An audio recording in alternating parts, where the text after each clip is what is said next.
It's too fucking hot out. It is, like, I don't know. I feel like I'm fucking wandering the desert. We do not live in a climate that is often associated with heat, right? So, even a mild heat wave like this is driving us insane, and we want to die. It's not mild. Every fucking summer for, like, the past 20 years has been the hottest summer on record. It would just be mild in any other state. I mean, guess, yeah. Like, if well, your body... I always hated that. So, I remember this one neighbor guy I had, and he was okay well enough, but, like, he... whatchamacallit, we were standing outside, and it was we were talking about the weather, I think, because it was, like, raining a bit. And I was saying, it's like, I hated all this rain. And he's like, oh yeah, this ain't rain. There's places where people can go without it for months praying for a drop and never see it. Like, he was like an army vet guy who really, really let it go to his head. Like, every single conversation has to be this dramatic, life is harder than you think type thing. Yeah. I was like, fuck you, it's raining outside and I don't like it, or it's hot out, just let me be uncomfortable in this environment. Yeah, it's way too fucking hot, so I have an ice pack with me, and I will not get rid of it, and yes, you will hear it shimmy around every now and then. Yeah, we'll try not to. You'll also be hearing our fans, probably, and traffic outside, because we have fans going and the window open. Yeah, and we don't care about your complaints, go fuck yourself.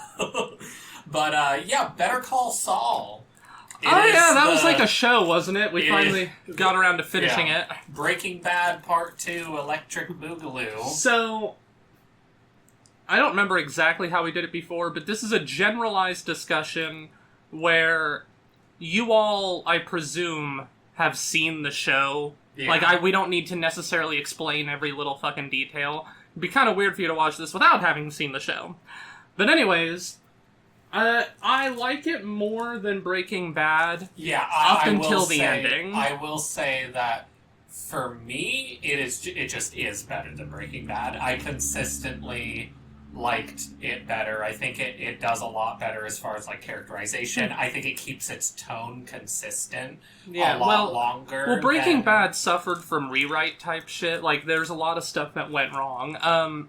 So since we last recorded Breaking Bad, we've been able to learn bits more trivia here and there, and I don't know how much I knew in the video, but, like, for instance, Mike, he didn't exist. Yeah. The person who was supposed to come and handle Jane's body and to deal with the scene was Saul. Yeah. But Bob Odenkirk was busy and couldn't do the scene, so they cast Mike, and he just became a big character. Yeah. Which, like... He was, like, one of the best decisions they made in the whole show. Because, like, that would have really changed Saul's character. Well, that's what the creator has said, too, is, like, he doesn't like what that would have done to Saul as a person. Especially if they were already planning to make this, which they were already planning since, like, pretty early on in Breaking Bad. They wanted to do a Saul show. Yeah. But the fact is that it had a lot of rewrites going on. Yeah. And Better Call Saul... they were able to hit the ground running. It's a lot more consistent. I enjoy its balance of humor and dark stuff more. I think it strikes a really nice balance of that. And its ending is not great, but I still prefer it to the Breaking Bad ending. I mean, they're the same ending. Yeah, but like, my problem is that I guess there's no proper way to springboard this, so we'll just get into it. So, Jimmy and Kim conspire to drive Howard crazy, essentially. Well, what they do is they try to ruin his credibility. Yeah. And it's so that they can get one of the firms to settle the Sandpiper case. Yeah. Or his firm, or whatever. And, he shows up at their place because he's known it was them the whole time. He just had no proof because they're good at it. And at the same time, Lalo shows up and shoots him in the head. I don't blame them for Howard's death specifically. Yeah. However, they could have easily driven him to suicide. Yeah. Because he's clearly, throughout the series, just not doing good. Yeah, I feel like most people agree it's a really uncomfortable part of the show. Yeah, well, because they just start to, like, torment a man who does not deserve Well, what it. I really appreciate about it is how slapstick and, like, ooh, hee they are about it through each step. But then when he comes in, it's like, I've felt that sensation one time in my real life. I don't think I did anything wrong, but when we were kids, I won't go into too many details, but I got fed up with our mom, and I basically said, I'm not staying here anymore, and I went over to my grandparents' house. A few hours go by, and she happens to just burst through the door at the same time I'm laughing at a joke on the TV. And that sinking sensation of, because I won't go into further than that, but, like, the idea of, like, you've been caught in something you thought was fun and okay. Yeah. And again, I don't really think that's what I was doing in that situation, but I still get the feeling, and it was very uncomfortable. Yeah. I did like how they sort of were giving it, like, season 1 antics, but then it just has this breaking point where it suddenly goes really dark, yeah. But, as a show, you can really tell that Vince Gilligan learned from Breaking Bad, because there's a lot of things in general that I think are like way better. And another thing that you wouldn't think of, the filmmaking is so good. It's professional. There is so many, like, I liked Breaking Bad. It was a relatively pretty show, but it didn't have you can't deny it was really rough in the beginning, and I didn't care. But you could just tell it was filmed rough. It had some good sequences. Like, my favorite visual sequence in the whole show is probably Jesse floating. Yeah. That was a really well-done sequence. But in Better Call Saul, they do a lot of really pretty, really dynamic colored shots, like, all the time. They're really great with shadow. I love the opening, the first time we meet Kim and the last time we see Kim, the shots mirror each other. Yeah. Her face is blanketed in shadow when they smoke at the beginning of the show. His face is blanketed in shadow when they smoke at the end of the show. I would like to point out, just because I thought about it and I don't want to forget, that in the images I have pulled up, you guys will see it as the thumbnail. I put green screen markers around Saul. That's fucking genius. I'm proud of that bit. I love Saul. So his commercials are definitely a highlight of the show. Like, Bob Odenkirk just exudes protagonist energy. He's really good at seeming like the everyman, and I think that succeeds a lot better for me personally than Walt, because I understand the importance of watching this horrible man, like, ruin everything, but I like that Saul has a heart, and Saul has a certain level of humanity to him, whereas Walt has a little bit, it's hidden really deep in there, but he is constantly making sure to Mike said he was a ticking time bomb, and the fact is that he always was, but the secret, and we went into this a lot last time, and I'll try to steal away from it after this comment, everyone is a ticking time bomb. Yeah. Walter White, although an asshole and egotistical, was completely torn up over the prospect of having to kill someone at the beginning of the series. Yeah, I do think that it is a story that a lot of people could fall. Yeah, well, there but for the grace of God go I. It's a common sentiment for a reason. And, yeah. And in general, even though Walt is an individual person, the story of Breaking Bad is kind of a story against toxic masculinity. Because even the other characters like Hank, Hank. I never liked Hank. I like him as a written entity, but as a person, I cannot stand Hank. Very well acted, for sure. Yes. Almost every character, their fault comes from some sense of masculinism, of, like, traditional masculinity. I didn't really think about it in those terms, but that's true. Yeah, because Gus... his thing is justice. He cannot let... Well, he's also Walt... very clearly gay and has to, like, completely sideline that part of himself. Yeah, which That's a whole conversation on its when own. we But, get to Gus, maybe we'll do like a go through each of the characters thing. well, that was my plan, but we have to talk generally first. But I really did like that in Better Call Saul too, that they were more explicit on that. Gus's his masculinity issues is that he was very justice oriented. He views that retribution as like an absolute. So when Walt does something against him, he has to do something against Walt. Whereas if he had just let it lie, everything would have been fine. Yeah. Oh, and don't get me wrong, it's still all Walt's fault, but It is Walt's fault for doing it, but he is also committing, like, the toxic masculinity. The fact is that there was 1,000 mistakes made along the way. Jesse, even though he is a good character, he also does have a certain sense of, like, I need to pay back when things happen, and... he does have this sort of sense of, like, justice. Well, and his shit. masculinity thing... Well, I actually wouldn't feel comfortable saying that his is an issue of toxic masculinity. Because he actually doesn't embrace that much at all. No, he's often the victim of it. Yeah. His problem is that he is just this sad, sweet boy who could have really made something of himself if people had given him a chance, like Walter. Because I maintain that in another timeline where Walt sees Jesse going down the thing and decides, hey, do we need to, like, put the brakes on this? Are you okay? Like, if he was there for his friend, and yes, they were friends, then we would have a completely different timeline where a lot of shit actually goes okay, because... So it's really hard to quantify it because shows like this get so complex, but everyone's problems is wrapped up in everyone else's problems. Yeah. A lot of the show does not happen if Jesse is mentally stable. Yeah. So Jesse's thing is not the traditional sense of toxic masculinity in, like, the feminist way.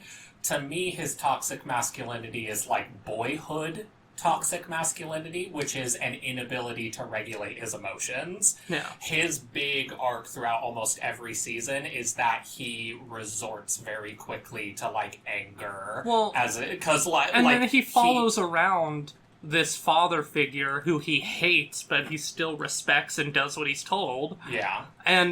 But this father figure is completely emotionally dead. Yeah. He has no emotional skills. But yeah, to circle back to what I was trying to get at, and then I went on like 20 tangents, is like, even though Walt is very particularly still definitely a piece of shit, and he was an egomaniac and all that, the series isn't people like Walter White are bad. The series is like a certain kind of attitude and way about going through life is bad. And it's really a criticism of, like, all of the ways that we as, like, generally men, just because we're in the we positions should of say power. this.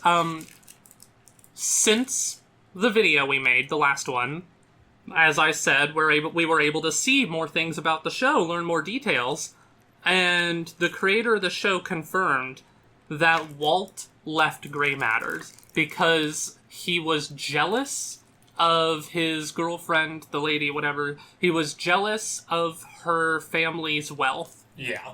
And yet, he still has deluded himself into thinking that it was all some master plot to drive him out. I loved that in Better Call Saul because, like, the way that they shoot and, like, the way they go about the scene makes you think, like, oh, maybe this is the chance for Walt to have one little hint of redemption in his lines in what he says to Saul's question, and his immediate response is to double down, and if that's not a metaphor for the entire fucking series, I don't know what is. Because, like, that's really the core toxic trait amongst all the characters across this show. Every character suffers from it, is doubling down. Every character is unable to face themselves, and they have to go further into... Saul kind of lays it out at the end in his big speech of, like, even though I'm the one who stayed, I am the one who ran. I doubled down and ran away and tried to go even worse because I couldn't handle the things I did, so I needed to go even further in to the point where I just didn't care Golden anymore. toilet. He had a golden fucking It's not even a functioning bathroom, in my opinion, because the toilet's on, like, a pedestal. Yeah. But yeah, filmmaking, which is where I was getting at earlier, there are a lot of really beautifully done sequences in this show. They love doing good openers with like song montages that work really well. Like whenever they pair Kim and Saul's days together, they always do that really well. My favorite filmmaking choice, though, in the whole show is definitely the way he does sleep. Yeah, so Kim, in about, like, season 3, I want to say, is, like, going all out on a bunch of clients, right? And when she is driving, it does an immediate snap, and she's in a car crash. Her passing out was just skipped. And they teased it first because... Yeah, I loved when they teased it, because she's taking a power nap, so she sets an alarm. And she lays down, and there's not even a cut or anything. She just lays down, and the alarm immediately goes off, and she gets up again. Yeah. So they primed you for that snap loss of time. Yeah, they do that a couple times. I feel like Saul, at least once, has one of those sequences. And that was by far, like, the most creative. I was like, ooh, I'd never seen anyone do that before. I loved that. So I'm going to start, like, on a pattern here now. The man himself, first... Saul fucking Goodman. Bob Odenkirk is great. Oh yeah, the Saul. actor killed it. He is really heartbreaking for me because he is clearly such a good person. Yeah. He does horrible shit, but then you see like how throughout his life, he was kind of like put onto that track because, for instance, when he was a kid, like when it all started, was the fact that his dad was the neighborhood nice man, which is fine, except he was also a pushover. Yeah. And he had to close up the shop, but he had to close it up eventually because Jimmy was stealing money. Yeah. But they wouldn't believe it was him. But the fact is that the dad was the reason Jimmy was stealing money was because the dad was just giving it away anyways. Yeah, and he really saw more of like a fatherhood lesson from the guy who scammed the dad. It's like, there are wolves and sheep in this world. Yeah.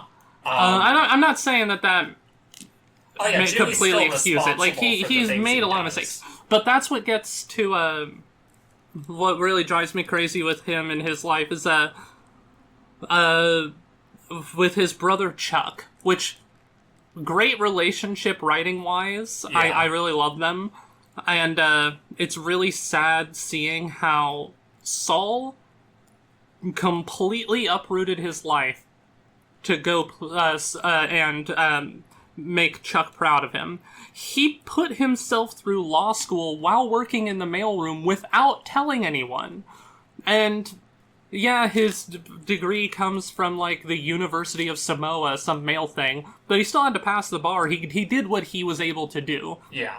Yeah, you can't pass the bar without having the skills. And then, but let's say that you don't trust that, because like he went to Chuck, and he's like, hey, I was hoping I could be an associate here. I want to work.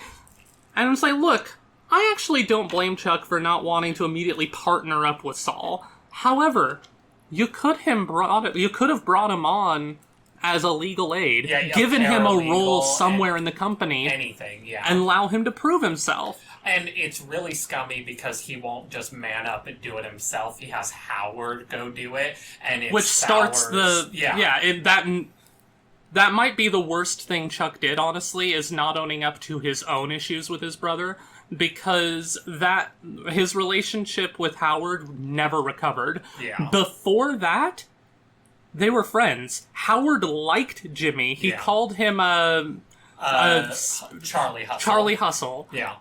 Well, I think, and they might have specified it on the show, and I'm just copying that, but to me, like, the reason he doesn't like Howard is because Chuck liked Howard. Well, yeah. And Chuck didn't like him. Sure, but I think he could overlook that if it wasn't for that first inciting event. Yeah, but, we were just talking about, like, the default. You mentioned Howard falling, and that was just something right now I was thinking about. Yeah. It's like, that's really because I love when Howard's just like, why? What did I do? What have I done? I offered you a job. I dared, like, exist around you. Well, that's the thing, too, that's sad, is that, because of that broken relationship and the fact that Jimmy just cannot let it go, and that's on him. Yeah. But the fact that he just cannot let it go, it just spirals further and further. But all of this would have been avoided if Chuck had shown him actual support. Yeah. It really, Chuck is like, they definitely try a lot. Like, Howard tries a lot to be like, Chuck knew who Jimmy was. But it's like, but I'm happy that the show still makes it clear that Chuck is responsible for what happened to Jimmy, and he is directly the cause. Kim laid it out the best. Kim, I loved her big speech. When Chuck tried to poison her against Jimmy. Yeah, and she's just like, you have never, all he has ever wanted was your love, and you have never given it to him. Like, I can't, I know we're on Saul, but God, we'll get I love to Kim so much. So, Saul, something I love about Saul, and it's not Walter's fault, but Walter does have complexities, but most of the time he is a lot more straightforward, shark-like, simple-driven.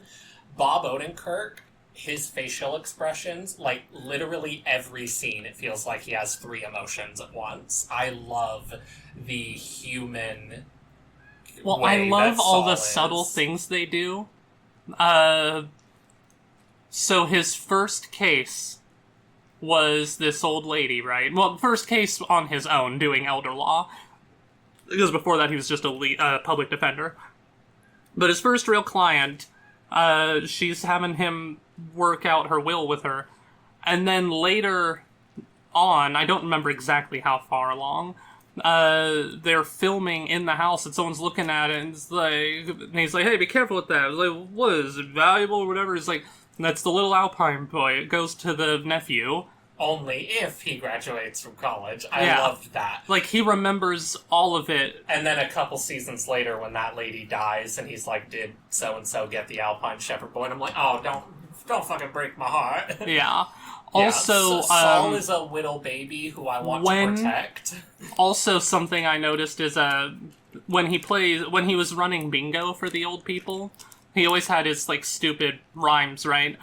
And, you see that echoed again present day when he's helping the 2 morons figure out how to, or practice robbing the store. Yeah. So he's like counting them off. I can't remember the rhymes, but he's doing the same shtick, and it's just like, you can tell he misses that.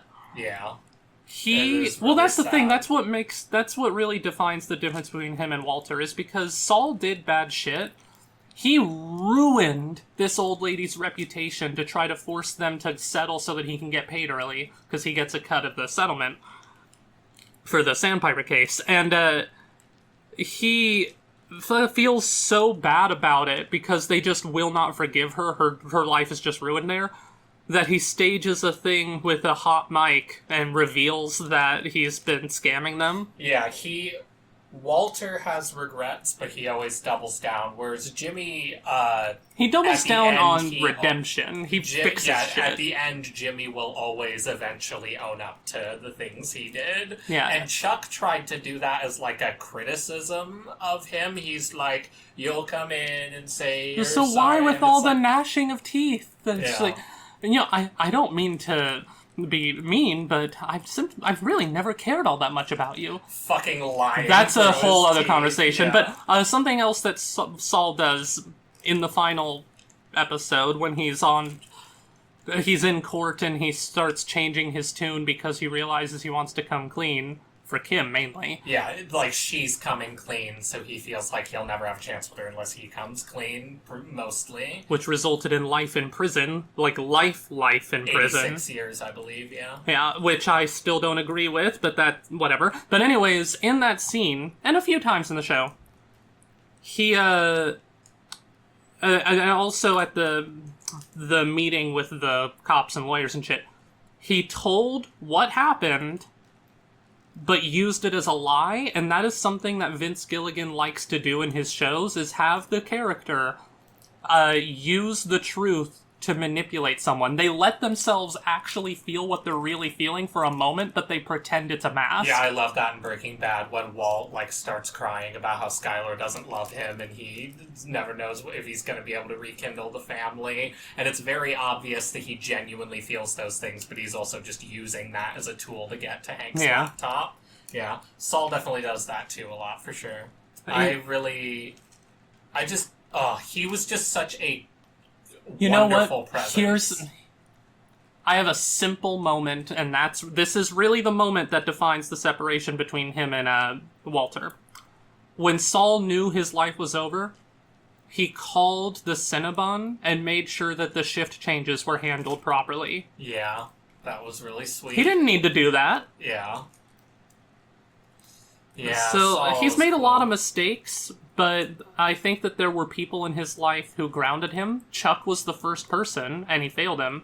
And I'm not blaming her necessarily, but the other person was Kim, and when she left him, he just quadrupled down on Saul Goodman. Yeah, I mean, Kim had every right to leave, and she totally... It made sense, but I feel like if she had offered for them both to leave and both to give up this life, she didn't even offer that.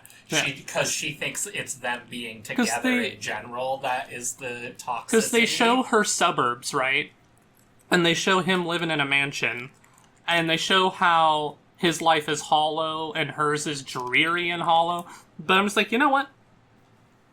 Take that suburb life, change nothing about it except when she comes home, Saul's there, and suddenly it's actually a paradise. Yeah. I loved, by the way, how obvious it was that the guy she likes is just Saul again. Oh yeah, he had all the same, like, quirks. Yeah, he had side-swept hair. The way he talked was very much how Saul talked, for sure. But yeah, to me, that's, like... That is definitely the thing, is, like, I just wish Kim had offered Saul I guess we'll move on to chance. Kim now.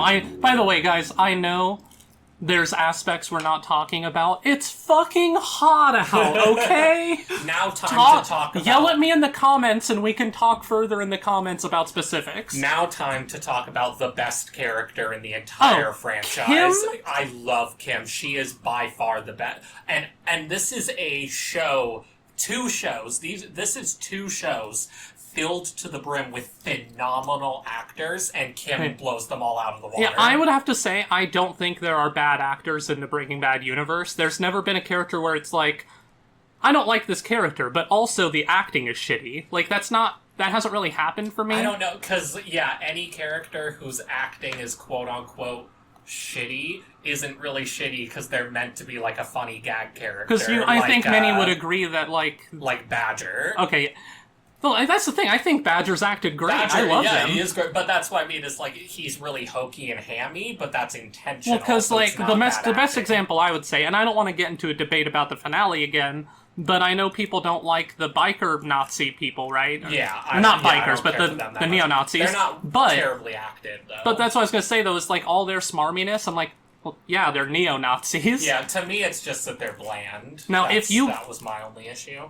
Now, they're all dead, so it would be another prequel, but if you gave me the Todd show... Yeah, that'd be great. That would actually be depressing. Yeah. But anyways, so Kim is amazing, and every time we watch something, it affects our lexicon, but the biggest thing from this franchise is one of us going, okay. I love her so much. She's such a passive-aggressive bitch, and I love her. Because, yeah, she does that, probably 5 million times a fucking season. And the emotion that it conveys every time, you know exactly how she feels about what's happening. Yeah. You know that if what is happening is she's doubling down on taking a chance on herself, you know if she is choosing to ignore what Saul is doing, you know if she's going to get back at them later for it. Every time she does it, you know exactly what's being conveyed. And it's like, I don't know how you do it, bitch, but you're a good actor. Yeah. Oh, she's fantastic. By far, all of my favorite sequences are Kim sequences. What she has is, she's, very...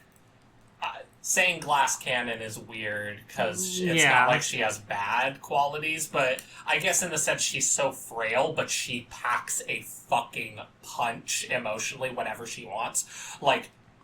her screaming is more powerful than any other character. Like, her, after Chuck dies, and Howard has this, like, token little, like, oh, he could be on the scholarship board, and Jimmy can, like, get a letter from Chuck, and he gets $1,000 or whatever, and Kim sends Chuck's wife out of the room and starts screaming at Howard.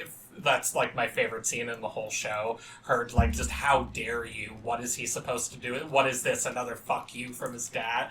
Or from his brother? Yeah. You want him to go search through the house where his brother died screaming? Yeah, she was fucking phenomenal. Well, also, like, she pointed out, like, how Howard felt the need to tell Jimmy that he thinks Chuck killed himself. Yeah. Because he did. We saw that. Yeah, we know that. We'll get to Chuck.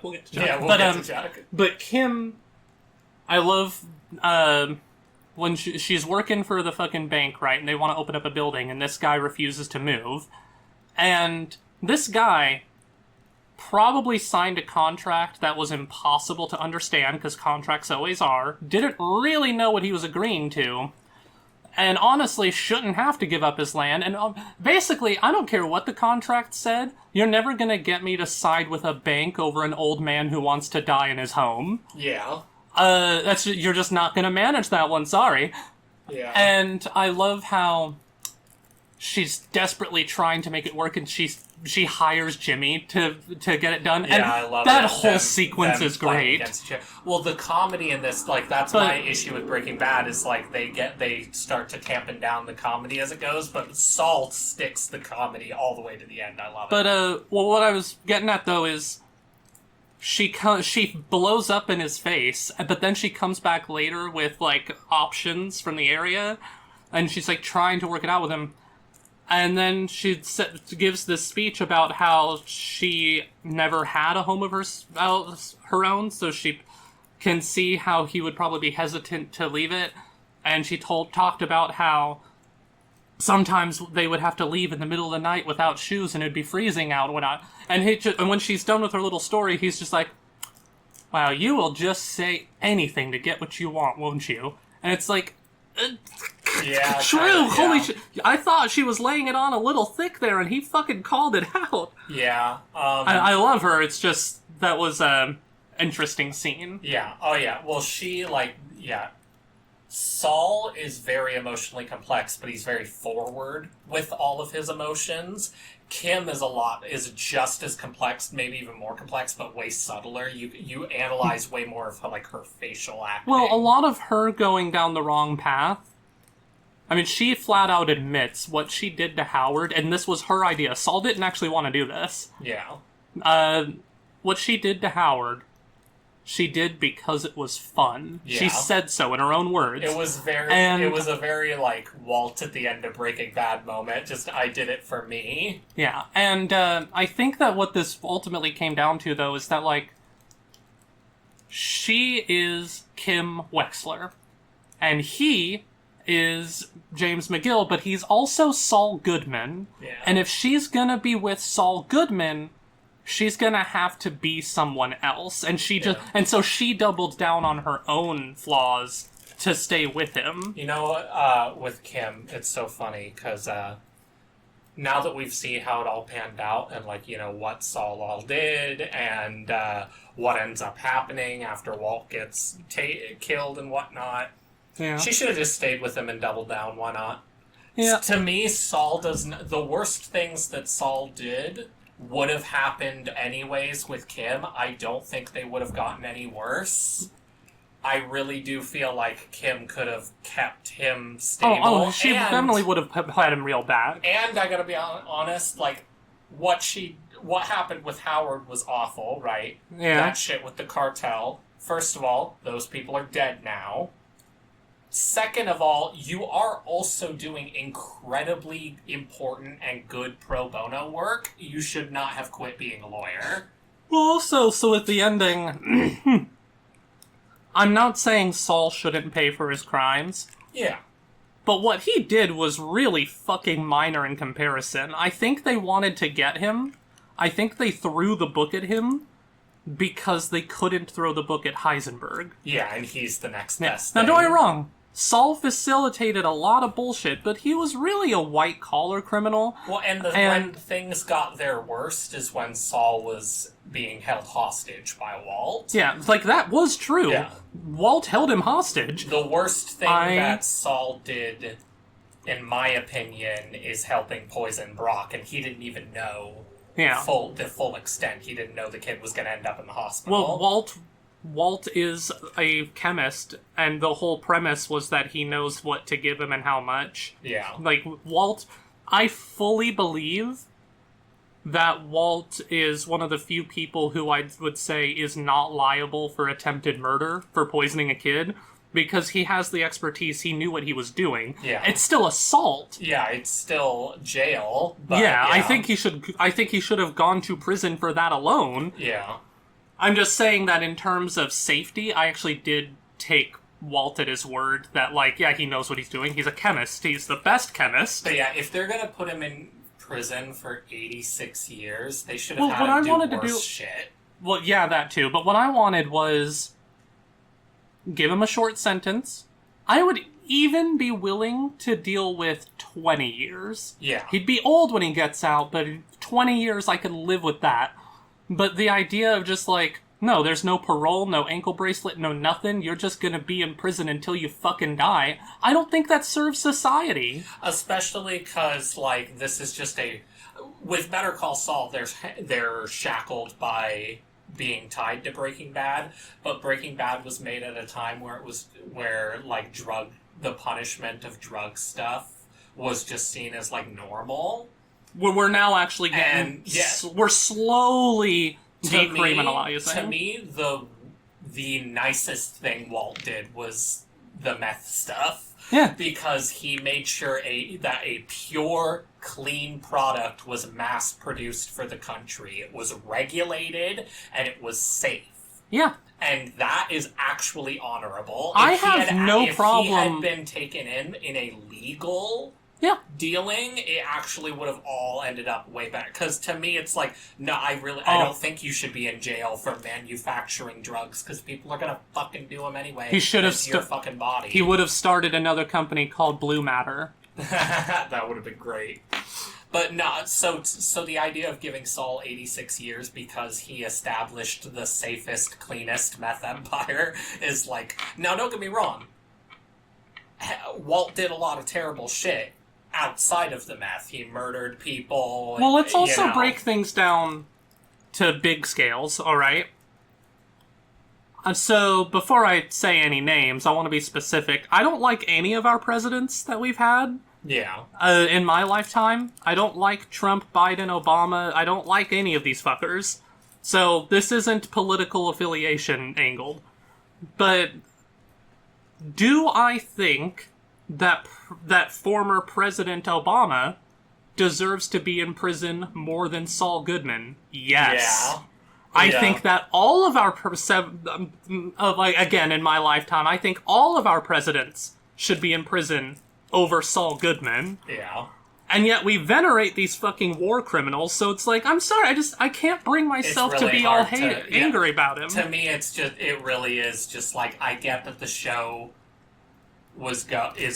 gotta go that way because of its logistics, but yeah, it really rubs me the wrong way that he gets 86 years. It's total bullshit. It just really bothers me. Especially because, like, another thing, too, is, like, Walt's murders were bad. Yeah. Did Saul orchestrate the circumstances for those murders, or did Hank orchestrate those murders? Hank actively neglected to take the deal from scared prisoners wanting to get the... Like, Hank basically made sure that Walt had enough time to murder them all. Well, yeah, because I can't remember, but... And let's be real here. Like, I'm sorry, when it was the cartel shit, I was on the police's side because the cartel are fucked up. They do crazy, horrible shit. When it is Gus's empire, however, and the cartel are not in charge, the DEA are kind of the bad guys because Gus is doing shit legit and he's organized. It's like Mike said, it's like clockwork. So really, it's like, to me, it's like the DEA are at fault for half the people who die on the show because they keep pursuing the safest and most well-regulated meth industry So it's like, I don't blame them, it's their jobs, and obviously I blame some Hank of the because bad he's a shit- dirty cop. Yeah. And the show addresses it. Yeah. But... So I get it because it's his wife, but I think that... Marie should have also been forced to confront the fact that she married a piece of shit scumbag. Yeah. I'm sorry, anyone who abuses their authority and, like, talks down to the citizens the way he does consistently throughout the series, fuck him. He's a shitty person. Like, that's pretty... I really feel like that's at the heart of why people like Walt. Even though Walt is a horrible, shitty person and has very few redeeming qualities, it's just that, like, when you look at Walt, when you look at the things that the DEA are trying to do, it's like, just let them make the meth. I think meth should be legal, so it makes a whole chunk of the show moot to me. Yeah, like, I don't think it's a good drug. I don't think it does good things, but I also don't think you have a right to tell people not to use it, and especially to put people in jail over it. And you want it legalized so that it is regulated and safe and clean, and treatment is people actively want to seek treatment. Some people might find this confusing from me because I was raised around drug addicts. And I've even called the cops on them when I was a kid. I won't go into full details on that, but there's a difference. One, I was a kid. Second of all, when you are responsible for a child's life and well-being, that is a different conversation. However, I am not telling Larry, hey, you can't get drunk. If you had a kid, that would mess him up. Yeah. It's like, that's completely irrelevant to you as a non-child haver. And all of the issues with drugs, you shouldn't be doing the cart before the horse. You shouldn't be arresting them for doing the drugs. You should be arresting them when they do terrible things because of the drugs. We do that for everything else. Yeah. Like, you don't arrest people for drinking, you arrest them for drunk driving. Yeah, I don't know. It really is that simple. With other shit that's convenient for the public, you're allowed to do it, but it's once you commit the crime that you've done something bad. But with drugs, no. It's once you've done it. I would guarantee you that a good, a good third of the people in prison on drug charges were not arrested robbing a place. They were arrested lying in a gutter high out of their minds. Yeah. In which case, leave them the fuck alone, or put a blanket over them, I don't know. So, in spite of all the horrible, and don't get me wrong, I want to stress this, horrible things that Walt did, a lot of those things, even though he is egomaniacal, a lot of things that, like, Gus and them end up having to do is because you won't just let them fucking have the market and, like, focus on rehabilitating the people suffering from it rather than trying to stop it, because there's always going to be another one. Stick with the one that is 99% pure. I'm pretty sure you want that one. Well, apparently, and I don't want to go into this too deeply because I don't know what I'm talking about and we have a show to discuss, but I've been seeing a lot lately so the big fear is fentanyl. Yeah. And it's like, oh, this shit will, like, make your brain pour out of your nose. But I've been seeing a lot of shit lately where apparently the risk level of fentanyl is actually really, really low, and it's just another Fox News type boogeyman. That would... Because a lot of times you'll see, like, cop accidentally touched fentanyl and they're having a seizure, and they're like twerking, basically. Yeah. It's the same thing that happened with COVID, where it's like, I got the vaccine and now I'm shaking uncontrollably. Strange how it's only middle-class white women that this affects. Yeah. But yeah, so... And it seems like a giant tangent, but it is important because it's like, it's really hard for me to that's enjoy why I'm getting to the fentanyl thing, is because the purity of drugs is such a hot issue. But like, it's really hard for me to like the ending of Saul when I feel like it's completely unfair. You know who I think should be in prison over Saul? Probably the banker that Kim used to work for. Yeah. Yeah, he was fucked up. But what really pissed me off wasn't that he was trying to get the guy's land, but that he had the audacity to say that he was being bullied. Yeah. It's like, you sick fucking pig fucker. Yeah. Anyways, moving on. Yeah, we probably we should talked move on. about it's fine though, conversation. But I don't know what else to say about Kim off the top of my head. Other than she's fucking awesome. Again, if there's something we didn't talk about, just put it in the fucking comments and we'll pretend to respond. So what's his guy? What is his name? Fuck. Rich. Yeah, Rich at Schweikert. Schweikert and Coakley. Yeah, Schweikert and Coakley. So there's not a lot to say about him, but he's interesting because he's a prime example of a lawyer doing their job. Yeah. Because he represents the bad guys. Yeah. He represents the Sandpiper retirement home that was scamming all the people. But you respect him because of the way he goes about it. He's actually very professional. Well, when they're not in the court, like immediately afterwards, he does the thing that you'll see on Law and Order sometimes, where they'll immediately go have a drink with each other. Yeah. Well, if you ask real-life lawyers, that's what it's really like. Like, you'll spend all day arguing with each other, and then you'll get a drink. Yeah. Law and Order does that sometimes, but honestly, it's actually a big problem in Law and Order, in my opinion, that the attorneys for the criminal are always portrayed as bad people. Yeah. And I've got to say, that has not aged well as a trope, because I don't like how that mischaracterizes lawyers. Yeah. You need lawyers. You need a lawyer to do his best job to defend you, no matter what it is you've done, because that protects everyone. Yeah, I feel like whether or not they like the other attorney is dependent on if it's an attorney-focused episode or a cop-focused Also, episode. this is because cops hate attorneys. This is a complete side note, but there's also like a 25% chance on a given episode that the lawyer's going to be one of those Kentucky Fried. And, well, now you see here. Like, he's really big, Which very are always sweaty. the best kind. Yeah. Well, they're always the most pompous. But anyways. But yeah, I like Rich. He was cool. He's in a very small section of the show. He called out Kim immediately. Just like, and he just happens to hire your husband? Sorry, but I don't buy it. And then she walks out and flips out on him in front of the staff. Yeah. But then later she apologizes to him and he's like, you want to get mad at me, be mad at me. You want to yell at me? You yell at me, but not in front of the staff. Yeah. Because it creates instability. Now, we are going to go out and we are going to be seen having a nice lunch together. Yeah. I'm just like, he's professional, I respect it. Now, that's about all there is to say about him. Yeah, and but I think next, the actor was in a... pardon me for coughing. I think the actor was in either the first or the second John Wick. I feel like I recognize him. You know what? Yeah, I think he might be the guy in charge of the hotel. Not the concierge, but like, he's the guy... No, you know what? They have similar faces. It's the Weinstein guy from SVU. That's the guy who runs the hotel, yeah? You're right, but they have similar faces in my head. Yeah. But next is, Cliff. Cliff, yeah, and I love Cliff. Cliff's actually great, yeah. He's consistently just a normal lawyer. Well, like, he gives Jimmy, and really he shouldn't, yeah, but he gives Jimmy a bona fide chance. But he's not Chuck. Yeah. He doesn't want this chance from Cliff. Yeah. And there's other aspects. He says, you know, I'm a square peg and this is a round hole or something like that.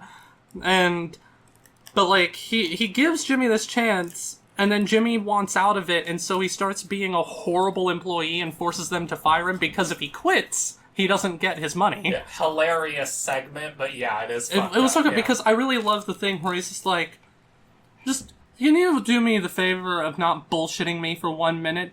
Just, I gave you everything you wanted. Does this desk look like Coca-Bolo to you? Yeah. It's like, just tell me, just why? You never gave this a chance, so just tell me why. Yeah. And it's just like, I'm a round peg. Well, if you knew that, then why did you take the job? And then I love this because Jimmy's like, just like, for what it's worth, I think you're a great guy. Well, for what it's worth, I think you're a giant asshole. It's great. But every time they meet afterwards, he's cordial with Jimmy. Yeah, he's actually decently cordial. Especially because Chuck died, so it Yeah. recontextualizes everything. Yeah. I really liked him like playing the guitar, and so Jimmy starts playing the bagpipes. Yeah. Well, I love his genuine love for the law, and because he respects what Kim is doing. He wanted to help Kim with the pro bono shit. He feels like when you go into a high school class for the first time for the year, and you realize your teacher's one of those hip guys. Yeah, for That's sure. who he is. I like Cliff. Also, he's in other things, but I can't remember what. Yeah. But yeah, I liked him. It was really sad how Kim had an opportunity to stay and go with Cliff and do great things with Cliff, but she gets dragged back because Saul's like, the plan with Howard's not going to work. Yeah, she was going to do bona fide better work with Cliff and this thing, because she made up I believe what it was essentially a quasi-charitable public defense system. Yeah. And that sounds amazing. And she just spun it as like a bullshit distraction, but he went for it. Yeah. And then she threw it away because she wanted to scam Howard. It was really sad, yeah. That's the thing.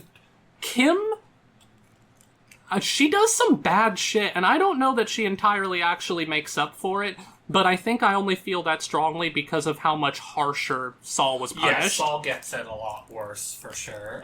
Well, Kim gets lucky with the fact that none of it is physical enough to get her arrested over it. Funnily, one of the things with Saul, you'll notice this, is that there are people who think that if you break the law, you should just go to prison. Period. Just whatever. It's prison. You stepped out of line, throw the book at him, have fun getting raped in prison. And that's a huge chunk of the population. But part of that population is also a more subtle thing, which is if you give anything less than the maximum possible sentence, then, well, you're just letting them get away with it, aren't you? Yeah, it's stupid Like, bullshit. people really, really throw away... Like, they throw away decades of someone's life without a fucking second thought because they can't conceptualize how long 20 years is. Yeah. Or how, like, a lot of crime is the kind of crime that anyone would commit if they were in a certain desperate situation. Obviously, not everyone's going to go to Walter White levels unless they have cancer and they need money for their family. But, like stealing and stuff like that... Or even, like, accidental homicide because you drive drunk. Like, that can happen to anyone. You do something stupid and it ends up spiraling out of control. And you should you should punished. You should go to prison. And you need to be rehabilitated. But, yeah, this, like, 50 years shit is, like, absurd. Well, like, let's say someone gets drunk, right? And they run over a kid. And this person is 26. And they get 20 years in prison. And people, that's not enough, it should have been 80. Like, dude, in 20 years, that person will be 46, and they will be a completely different person. Yeah.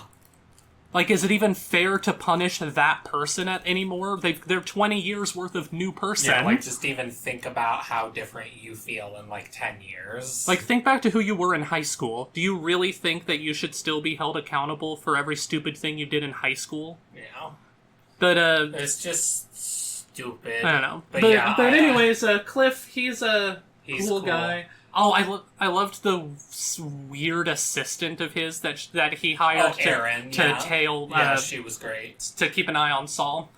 She was very frustrating, and she was there when he revealed the truth to the Sandpiper residents. Yep. And how she's talking about how he's a piece of shit or whatever and whatnot, and then afterwards he's like, "Hey, thanks, you did great in there." I meant every word that I said. Yeah, I know. Yeah. Thanks. It's like, God, Saul is good boy. He make bad decisions, but he's good boy at heart. Yeah. I think the biggest breakup is when Mrs. Kim, or whatever the fuck her name is, finally kicked him out of her nail salon. That was really sad. Well, it's because he had 20 fucking bikers and shit lined up. Yeah. It's like, we're a nail salon! So, next down... well, let's talk about... I feel like we should get to the last on the Saul side before we transition. I didn't even do that. I didn't even angle at it right. We talked a bit about Chuck and Howard, but we didn't, like, fully dedicate sections I wasn't... to them. I'm not skipping them. I just glazed over them. So, Chuck. Chuck? Yeah, another First of all, great actor. Yeah. Yeah, great actor. and sad character because he has this psychosomatic electricity allergy thing, right? And it really sucks because at the end, he knows it's not real, and he's overcoming it, and it's painful. And, like, he's coming back to work, though, and he's telling his doctor, like, he finally is talking to her and trusting her. He's like, I managed to walk outside for 17 minutes today. Last week I couldn't even manage 5. And she's like, well, that's great. He's like, yeah, I really think that within a few months I'll be able to return back to work. And she's like, well, you want to guard your expectations a bit. And it's like, but people have recovered this quickly, yes? I mean, it's happened, but it's like, Chuck, slow down. Yeah. Because that's what happened. It was a rubber band snap, is he pushed himself way too far too quick, and then something went wrong, mildly wrong, concerning his brother, which was always the trigger for this delusion. Yeah, and then it just, boom. Well, once Howard fires him, forces well, like, him out the scene the of him, like, looking at the power meter and just tearing apart his whole house because there's some small thing still drawing power. And then, I mean, maybe he was just choosing to rip it out because he wants to ignore it, but I interpreted it as the entire time the thing drawing power was the power meter. Yeah. And so him finally realizing that and tearing it out, the two, it's just like, watching this man break down was sad. Yeah. Even though I kind of hated him. Oh, yeah, he was terrible. Well, the thing is, he was a terrible person before the electricity shit They do started. a good job showing why he resents Saul, though. For sure. Like, when their mother died. Well, because Saul is so effortlessly charismatic, and he's very jealous of that. Because remember when the wife loves all the lawyer jokes, but the second that Chuck tries to tell a lawyer joke, she's just like, oh, yeah.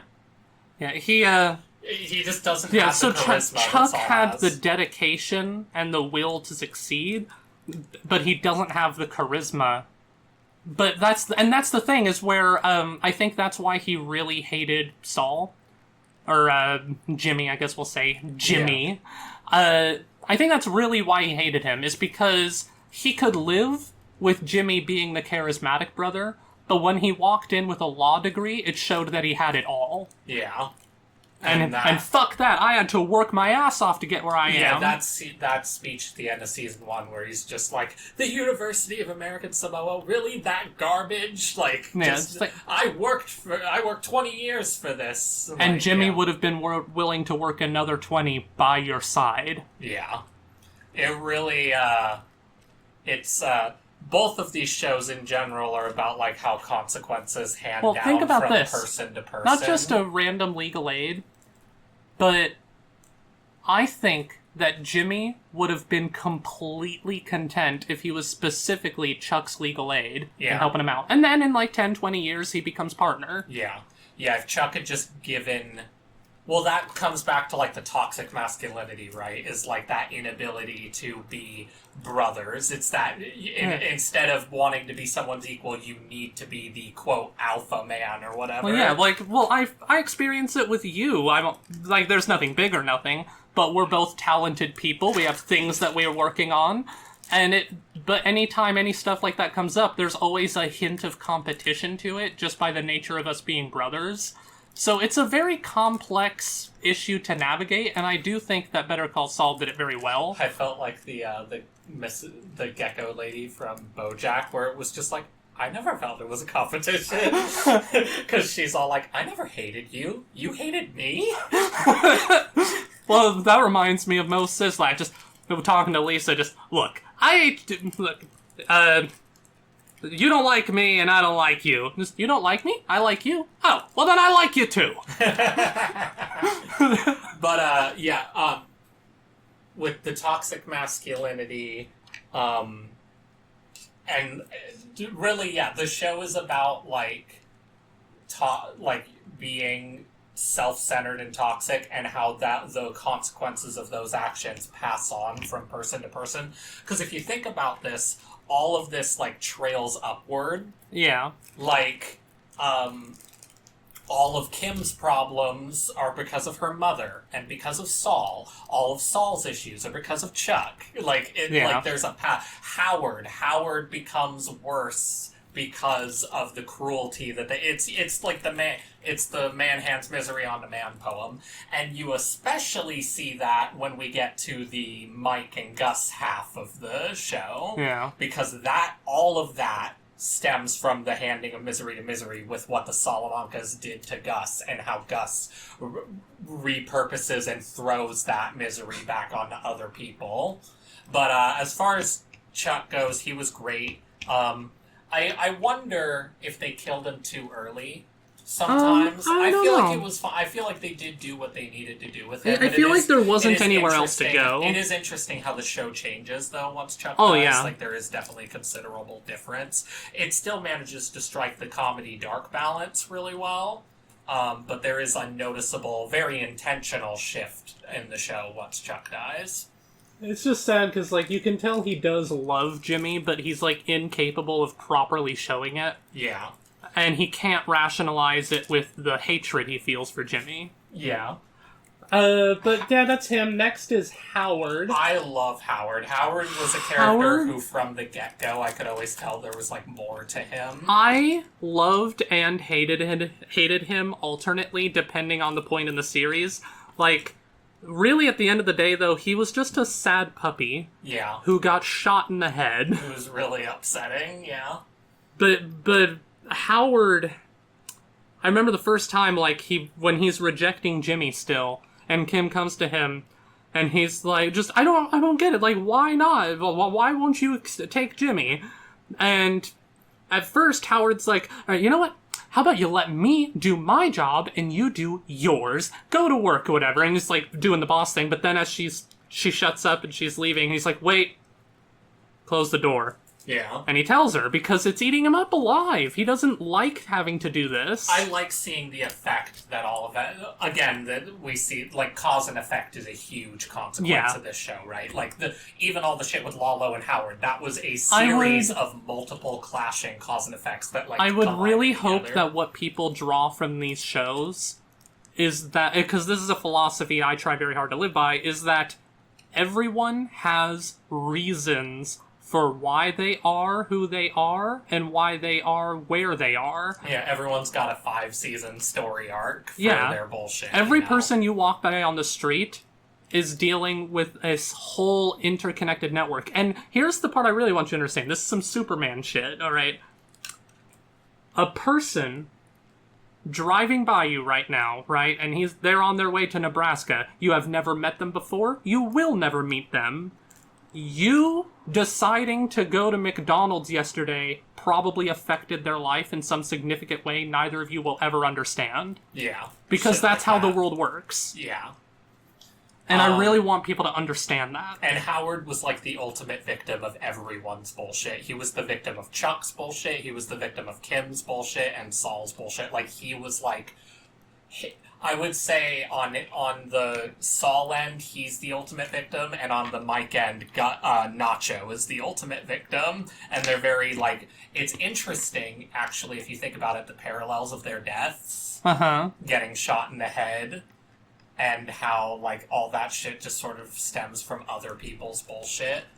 But, yeah, with Howard, I agree. I also hated him as the show went. Because at first they try really hard to make him, like, the villain character. Wanting to make Jimmy change his name. Yeah. But was that him, or was that Chuck? That fucking billboard. That was great. And I love how it comes back in the final season, because he dresses like Howard again. Yeah. But they never touch on it, but him wanting to change his name. Was that Howard, or was that Chuck? Yeah, he didn't want the McGill name to be ruined. Yeah, so he has Howard do his work, and Howard has to do it because not only is Chuck the senior member, but Howard views Chuck in a, like, brotherly, like, he got the brotherly affection that Jimmy wanted to get. Which is why he hates him so much. Which is so unfair. Which is why Howard hates himself. Yeah. Oh, and I really love... when we first get introduced to, like, Howard's home. Well, really it starts when Saul talks about therapy with Howard, and Howard's like, yeah, I go to therapy 3 times a week. I love it. And he looks horrible while he's saying it. Yeah, they really made him look more and more haggard. Yeah. He really But the thing I was getting to was I love the second we really realize as an audience that Howard has an entire show that is happening alongside the Saul show. Do you ever have insomnia? Wouldn't wish it on my worst enemy. Yeah. It's like, he's got his own shit going on, and they're making it so much worse. We find out about, like, how he has a broken marriage and shit. So, this is why, so unironically, because I was talking about interconnectivity, you don't know other people's shit, right? This is why I hate prank videos. Yeah, because you never know if your little harmless little prank is gonna be the thing that sets someone off down to like a downward spiral. Or maybe they're just flat out not in the fucking mood for it. When you walk up to strangers on the street, here's some of the things that can be going on. They just had to put their dog down. Their kid just died. Maybe they've discovered they had cancer. Maybe the rent is due yesterday. Yeah. There's 1,000,000,001 things that can be going on in everyone's life that is going on because life sucks. It's like, why spread cruelty when you cannot do that? And look, I'm not saying there's anything wrong with a whoopee cushion with your friends. Yeah. But doing that to some person, just like, imagine this. Last week, we'll do the kid one. Just like, last week, your daughter died after a long battle with cancer, and you're just trying to get through each day one at a time. And then you sit down on a whoopee cushion in a McDonald's, and then some guy's like, "Hey man, can I put this on TikTok?" Yeah. It just feels gross. It is just like needless cruelty. You're just injecting into the world because it makes you happy. And people discredit it because it's just like my example was just like a whoopee cushion, like, oh, big deal. But it's like, okay, well then let's prank you on your worst day. Exactly. Just don't harass strangers. Yeah, that really is the crux of it. But that's a side tangent. I just wanted to mention it. I love how this show and Breaking Bad are all about like the cause and effect and the consequences and how your bullshit spreads. Like that was a really huge like case with Walt. Is like Walt basically made everyone's life worse, and he just infected dozens of people's lives for the far like negative. Like I mean, like think about it. He barely even met Andrea, and Walt got Andrea killed because of his bullshit of cause and effect. Like, he's eventually the reason why she dies, shit like that. The ultimate example we talked about in the last video, the plane crash. Yeah. That's, like, the ultimate example of, like, it's amazing. I tend to forget that somehow. But, like, think about this. Walt blackmails Jesse into helping him make meth. A plane crashes and kills a bunch of people. Yeah. That's the chain of events. There's things in the middle, but... And that's what happens when you have this, like, toxic ego that does not work simpatico with the people around you, that just refuses to be, like, a cooperative person. You want to be a self-centered person. That is the consequences Well, because, like, if he was helping Jesse with his shit, then Jesse wouldn't have been relying so heavily on the drugs, and him and Jane would have been fine. Jane wouldn't have died from an overdose. Plane wouldn't have crashed. Now, obviously, I'm not saying Walt is responsible for a plane crash. I would say that's, like, the one thing he's not directly. He could not have possibly... He is spiritually, but there's no way he could predict that. But the point is that you need to acknowledge that what you put out into the world stays there. Yeah. And that's, like, the big thing. And Howard's the proto-example of that. Yeah. And it made me really sad, because I really liked him. He was a sweet boy. I love that he wore the same suit every day. Yeah. So, I'm gonna choose to jump down to Gus.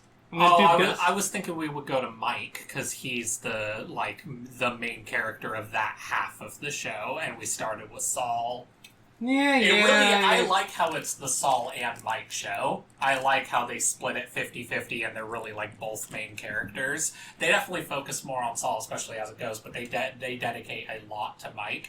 It's actually a huge problem I have with the ending of the show is I get it that they had to get to Breaking Bad, right? But I wish we got to see a little bit more from all the different Mike half characters during all the Breaking Bad montage and whatnot. I don't like that the entire last 4 episodes of the show, they all don't exist anymore, and that the final scene we got to see with any of them I believe it was the final. It was definitely Gus's final scene, but I don't know if it was the final scene of that half of the show. Was Gus with the wine? And I don't know. I just wish there had been a little bit more. That maybe we got a little bit more of like Mike and them. We got a little bit when he gives advice on not going with Walt, but. Hey, I'm going to pause this for 1 second to give Larry a chance to restore his ice bag. And we're back. Sans ice, though. He didn't have any ice, but I did want him to stop juggling a bag of water around my desk. It adds danger and excitement. If we're, I'm Breaking Bad, but water. But whatever. I want to do Gus. He'll be shorter anyway. Just to spite you. I guess. I love Gus. Giancarlo Esposito. Actor is phenomenal, but I actually have a problem with him in this show. Because the thing about him in Breaking Bad was that he had two faces, and he didn't really mix the two. Like, there was the front-facing nice man, and then there was the private-facing, like, warlord, basically. But even in his professional sense and within the crime world, he still was a very respectable, understanding person. And I feel like they robbed him of a lot of that. They didn't give him his mask in this show. And I think part of why is because they gave that to, Lalo. Lalo. Because the thing that I said 1 billion times during Breaking Bad is that whenever Gus was talking, I could not get a read on him. I had no fucking clue if he was about to kill them or not. He was impossible to read, and that's what Lalo was like in this show.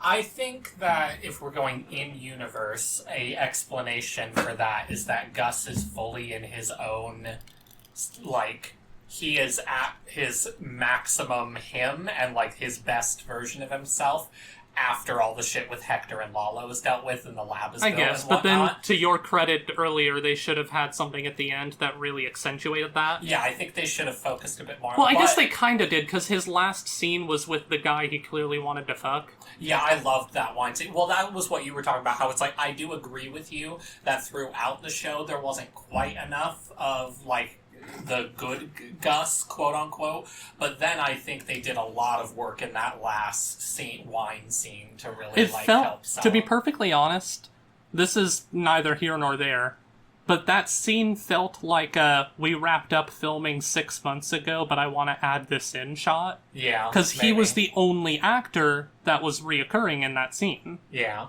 And I'm not necessarily saying that's exactly what happened, but that's the vibe I got from it. Well, it was definitely intended to be a swan song scene. I loved it because it was Gus looking at, the wine. He looks at the wine and he's like, I could have this life. I could love again. The time machine. Yeah, I could love again, but I need to let it go because I know what happens when I allow myself to be someone who loves. That scene was doing a lot of heavy lifting. It was and also I love him, Dedicado a Max, or whatever it was called. He dedicated that village and that fountain to Max. Yeah. The episode itself was titled Dedicated to Max. And I think that did a lot of heavy lifting because he's very nice to the people in that village and he takes care of them. It's like a little village he raises. Probably the village Max grew up.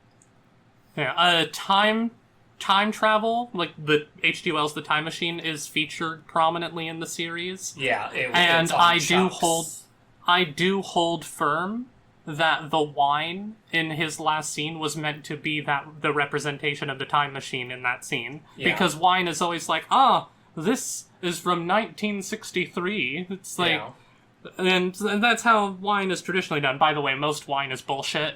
Yeah. Aging doesn't actually help most wines, to my knowledge. But anyways... I really loved that scene. It did do a lot of heavy lifting. I did like when Gus did nice things. Like, I liked the fountain. That was cool. And I do feel like Gus genuinely did have a respect for Nacho at the end. Yeah. And that was good. But yeah, I do just wish there was more, especially in the fast food side. I do wish there was more. I wouldn't have minded if we only saw the fast food side. What if Saul and Kim regularly ate at Pollos Locos or whatever? Or Pollos Hermanos. Pollos Locos is crazy chicken. No crazy chickens. But what if they regularly ate at Pollos Hermanos and maybe regularly talked to Gus, because they're regulars. Maybe would come in and they would have vague conversations where we know what's going on, but they don't. That'd have been neat, maybe. I actually would have not minded that. Yeah, the issue is that there's they a bunch of other stuff caught wanted up. to tell Mike's origin. They really wanted to focus on him. Speaking as a of which, character. I'm comfortable moving on to Mike. Mike, for a character that wasn't supposed to exist, they really gave him a lot. He stands out in... I already loved him in Breaking Bad, but, like, his emotional, like, acting The and monologue whatnot, about his son's when death. he's crying about, I broke my boy, I was like, it's really memeable, but it's also 'cause really depressing. He told so long story short, his son was a cop, and dirty cops wanted him to take a cut of the dirty money, and he wasn't sure about it, so he was going to tell them no. But he told him, dude, just say yes, just do it. It's for the best. But the problem, and he did, but the problem is because of his hesitancy, the cops killed him anyway. They just didn't trust him. And so he's like, I made him low. It was all for nothing. Yeah. It was a really great scene. It was that a whole good episode in general, I love him killing the cops and whatnot. Yeah, the one thing about Mike's character, well, not his character, but his arc, is I genuinely, with no outside information, just as a viewer, I genuinely believe that his love interest was written out of the show because the actress left. Because they set up, like, a bunch of complex shit with her. For one, just the relationship itself. Yeah. Second of all, he found her husband. Well, no, actually... Or was that not So it? I watched a thing that recapped all the episodes, and he found the guy he accidentally got killed. Oh. Because remember, he got some rando killed because when he took down... Okay. He found that guy and made sure to turn him in, yeah. Okay. He was inspired by her story to make sure to go find him, because she never found her husband. I'm going to give the show a freebie and say that that's my own our stupidity. You were right with me. That was just us misinterpreting. But regardless, she is very prominently featured, and he's got a thing going with her. And then he flips out at this guy at the group meeting who's just a emotional voyeur. Like, he doesn't actually have a dead spouse or anything. He's just there to get off on the sadness. Yeah. And Mike flips out on them. It was a wrong time and place. And the daughter-in-law's like, maybe you should talk to her? And he's like, I don't think she wants to talk to me. And that's the last we hear of her. Yeah. And it was very jarring. And I'm sorry, I've seen this happen many times. That is an actor leaving a show. That is not a resolved plot. It's weird for it to happen mid-season, but... I don't know. Stuff happens. I don't think it's impossible, but to me it could have just been a weird plot point. I will look it up at a later time. Yeah, we don't look any of this stuff up while we're watching. Yeah. But anyways, Mike... it's interesting that they gave him the thing, I do not find fear to be an effective motivator. And that was something I appreciated, because I appreciated that they showed that Gus is willing to learn. That helped, like, humanize him. He doesn't just think he's the... Because that's what separates him from, like, Walt, right? Walt, like, doubles down on his bullshit, and he's like, fuck other people's advice. Man, I still think they did... Fucking Gus got done so dirty. Yeah, we ain't going there. I'm talking about, like Walt should have just fucking worked with Gus. Gus broke bread with that fucker. Yeah? It's just like, God damn it. I want to speak to Gus. You're never gonna see him again. Yeah. But with Mike, what was I gonna say with him? He... Pardon me. Oh, one thing that I found disappointing across both shows is his relationship with Saul. Yeah. I've always felt that he was just way too abrasive to Saul. And they've walked through the fucking desert together. Well, what I think it is, I think they did do a good job showing it, because they did the same thing with Francesca. Yeah. Once Saul became Saul, fully, once Kim leaves, I feel like is when Mike's respect for him starts to wane. because he won't take his advice about Walt. He's mean to Francesca. He's mean. He's careless and just like constantly an annoying little shit with everyone. We saw how like emotionless and shitty Saul got, right? With how terrible he treated Kim when she comes back to sign the paper. He's just like, "You're missing out, bitch." Like he doesn't even like. It's just he's gone, right? And so I think that they retroactively. Now, they should have made it more explicit. Yeah. But to me, my interpretation is that, Mike lost respect for Saul as Saul became one scene Saul. I did like was when they're in the desert, right? They flash back to it at the end, and they come across a well. They find water, and they're sitting there, just recuperating.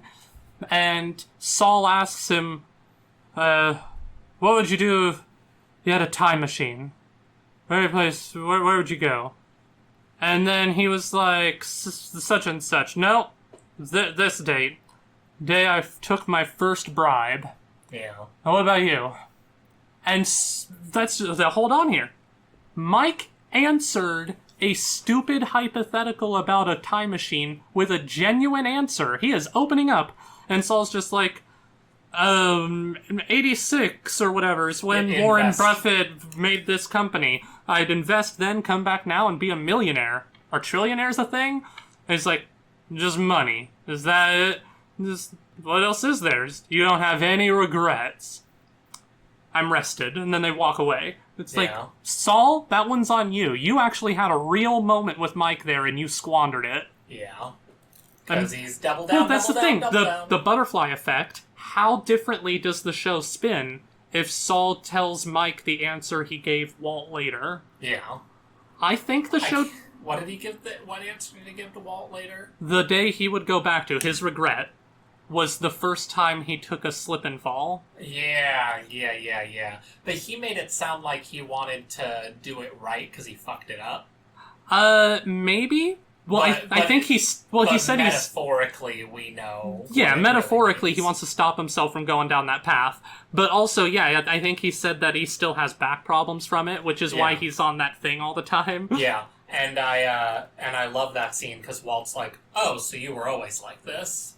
Yeah. It's like, Jesus. Walt will call it as he sees it, I guess. Well, guess what? At least Saul turned back at the end, Walt. You didn't. Yeah. You doubled down until the music started playing, literally. But I don't know what else there is to say about Mike. He's good. He's the voice of reason throughout the entire show. You know what? I think I might have talked about this in the Breaking Bad video, but I'll talk about it now because we see so much more of Mike.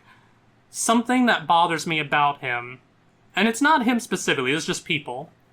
I really hate when someone is mean and gruff and rude, but then when there's a little kid, it's like, oh, well, how you doing? You got an elephant? And it's like, hey, you don't have to baby talk, of course, but you could just be polite to everyone. Yeah, if you just were as nice to everyone as you were to kids, then maybe the world would be a nice place. Yeah, so it's not something that he specifically is guilty of, because a lot of people are like this, but I hate how the meanest, just crudest people in the world, again, not necessarily him, are able to turn that off when it's for a kid, but then once that kid hits puberty, they start smacking him upside the head. It's like, what are you doing, you fucking idiot? Yeah.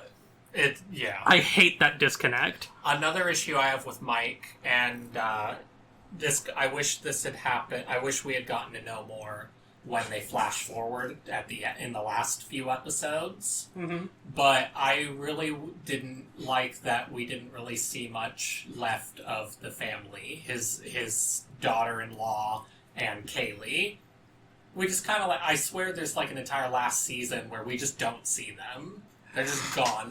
I think it's because they just don't really have much to do. They should have had some level of, swan song or something. But here's what I was hoping for is a flash forward, because Francesca's talking about what happened to everyone. Yeah. And I would have liked her to mention, what happened to the Ehrmantrauts. Now, maybe we find out in El Camino. We have not...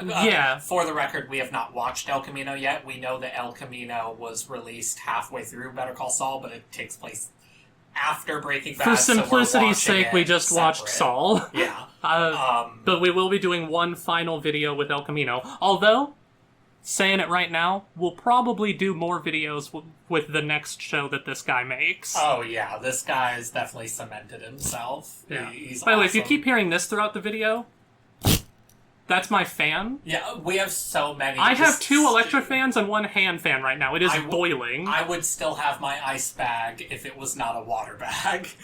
Yeah. Welcome home, water tea. But, anyways, the daughter-in-law was convinced that there was gunshots at night. Was that properly resolved, or was that glossed over? I think the idea was just that he has given her paranoia by spreading his bullshit of being like a bad cop and making the kid a bad cop. So it was like a demonstration. She was crazy and there was no gunshots, and it was like a demonstration of the passing of the paranoia. He moved them into a different house and then it stopped. Yeah. Yeah, they do never really like get back into that. And maybe that's something that would have come up with the group therapy thing again. Maybe. It could have been a plot thread that they cut. I was curious. It could also be I love when Kim's defending from Lalo and she's like, bullet holes? That's what you're arguing? I can't pass anything. I can't go out in the desert. Well, Mike 10 did a miles stakeout. Yeah. Mike was there all night and then there was no shot.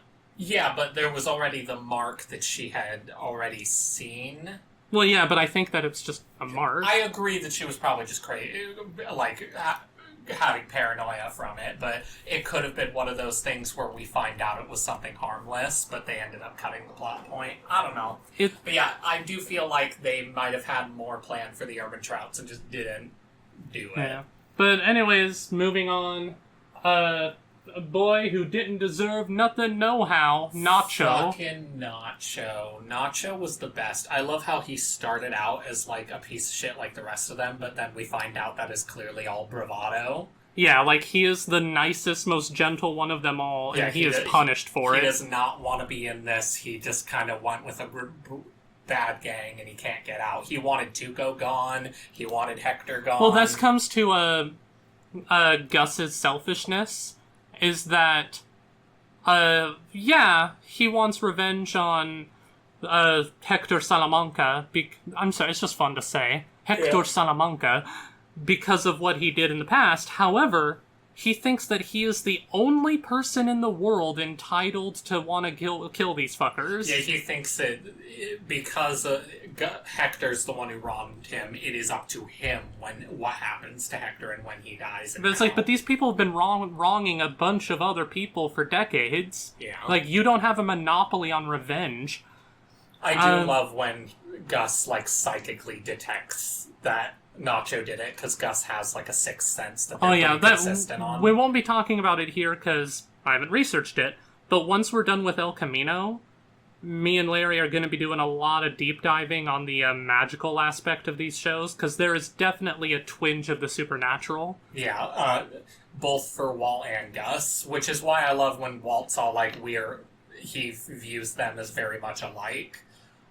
They're both probably the two magical forces on the show, because Gus has, like, a sixth sense, and Walt has, like, magical, crazy amounts of luck. Yeah. And quite literally stated by Jesse, so it's not even us pulling out. He is smarter than you, and he is luckier than you. He is the devil. Yeah, I fucking loved that scene. That was great.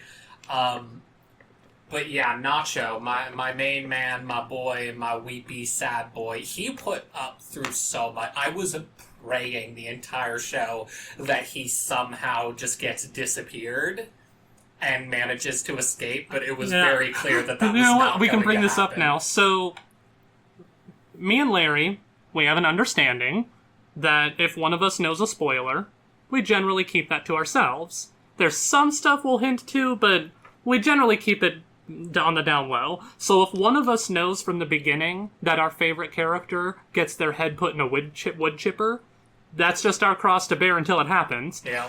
And for me, what it was is that I was on Twitter, and there was this thread of, like, characters that didn't deserve what they got, and the first one was Nacho, and I'm like, oh no. Yeah. And I got spoiled on a Howard level. I believe killing it was the Howard. same thing, but except it was Howard. Yeah. You saw the same kind of Yeah. list, but it was Howard. And it was just like, God damn it. Yeah. I love how they are, like, it's really interesting to kind of take the They're characters... flunkies who got in over their head. Well, it's really interesting to take the characters from each half of the show and parallel them. Yeah. Because there is, like, a certain connective tissue between all the different characters and, like, how they relate to one another. And, like, the differences between Mike as a protagonist and Saul as a protagonist and whatnot. But yeah, Nacho didn't deserve shit. He was such a Chad through all the shit. Like, when he holds his breath under the oil, that was cool. Yeah, he, sorry, but without context, it makes me think of fryer oil. Like, Oh, God. like he just hid in a deep fryer, just... What a fucking Terminator. Speaking of, not quite yet, but he's coming. Yeah, I felt bad for his dad, because his dad was oblivious, because he's just like, just go to the police. And it's like, that's not a good idea right now. But you can tell that, like, how sad he is, because, like, he cannot help his son. His son is just in this. Their final call when, like, the dad is not getting that it's the final call, and Nacho is very clearly making it like, hey, this is obviously the final time I'm ever going to hear your voice. That was really sad. I love how the dad broke down the issue with the show of, like, how everyone passes their bullshit on to the next person, because... Like, this is not justice. Yeah, what you are talking about is revenge. Yeah, I really like someone telling off Mike. Yeah, that was great. And Mike just took it because he knew that... Oh my god, I completely forgot about this guy. Well, let's cycle back to Mike for a minute. The construction guy. Oh, yeah, fuck, I can't remember Werner his something name. or other. Werner Ziegler. Werner Ziegler. He was great. Well, like, it was so sad because him and Mike... like, subplot. Yeah. Yeah, like a little... But he was arc. such a fucking idiot. Yeah, like, he knew. He should have known. You're in some top secret level shit, and you're fucking around with these people? Yeah. But he clearly just went crazy. Yeah. Like, the cabin isolation fever. clearly just got to him, yeah. Which I would say is on Gus, because looking at that warehouse, there's way more they could have done. Yeah. And Mike was the huge thing, like, making sure that they had all the different luxuries Yeah, that they Mike needed. Mike did a good job, but there's other things. Like, for instance,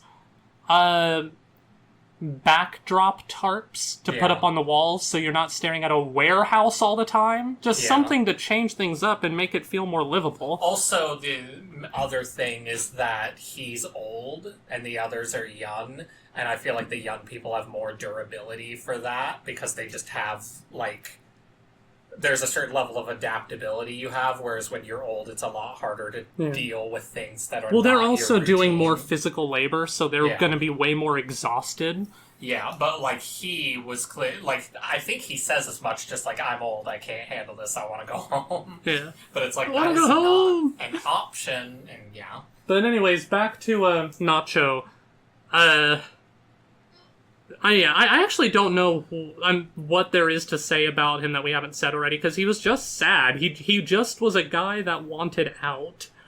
It was so tense, him training to put the heart medication fuck up, the sugar pills or whatever. And he did it. He pulled it off. Yeah. And then Gus, he got the best doctor he could find to fix Hector, just enough to where he knew Hector was still in there, and then he let him stay disabled. Pretty fucked up, and you go, King. Yeah.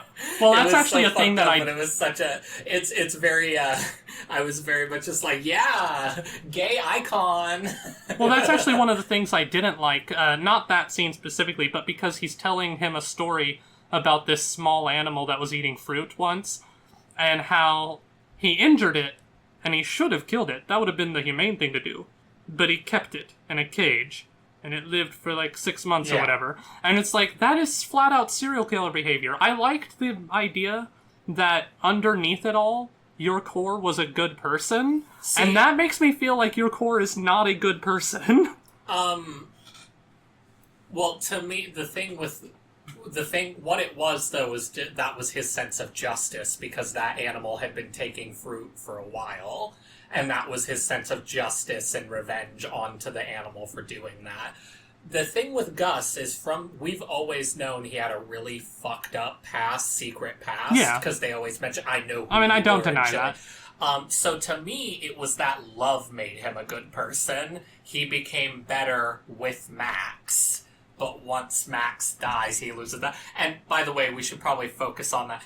In case there are people out there who's like, he's not gay, Max is his brother. No, it's really obvious. It's really obvious that he's gay. The Salamancas use several gay insults on Gus.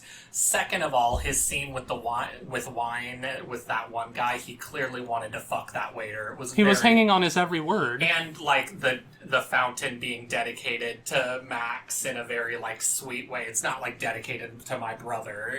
It's like it's like when the historian joke about two women living together and how they always say they were really good friends.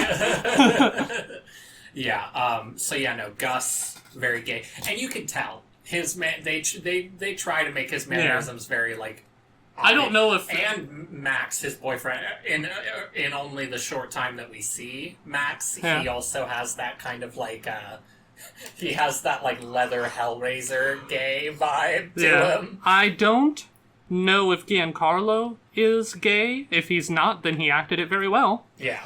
But, okay, now I think we're moving on. We'll move on from Nacho. We've said our piece with him. We're just too hot and tired to sit for 2 more hours talking about, we gotta again, trying to even remember everything to talk about.